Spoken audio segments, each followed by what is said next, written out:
小朋友们，欢迎来到鸽子酱讲绘本，我是鸽子姐姐。今天鸽子要跟宝贝们分享的绘本是小猪佩奇绘本故事系列之佩德罗咳嗽了。今天是上学的日子，佩奇和他的朋友们正在上音乐课。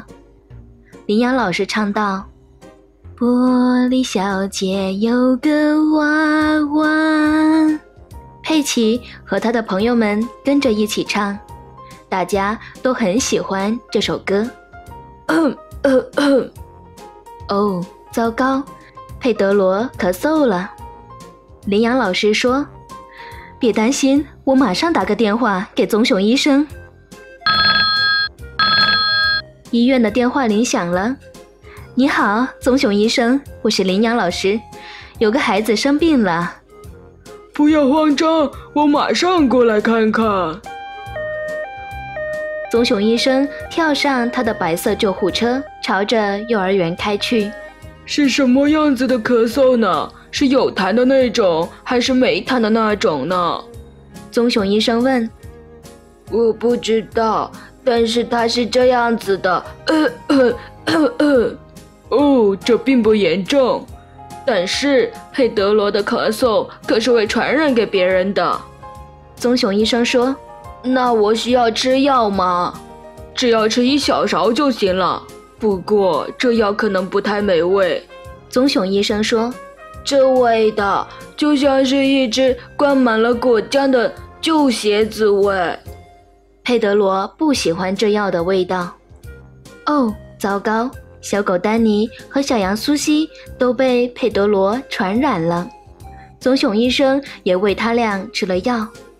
佩奇问：你会生病吗，棕熊医生？不，佩奇，我从来不生病，因为我每天都要吃1个苹果。再见。棕熊医生笑着说。放学的时间到了，家长们都来接孩子们回家。不好了，所有的大人都被佩德罗传染了。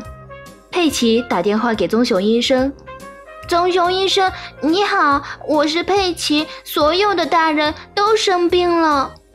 别着急，佩奇，我马上就来。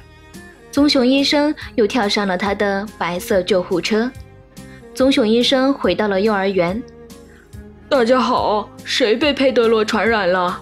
没事的，请排好队，张大嘴巴。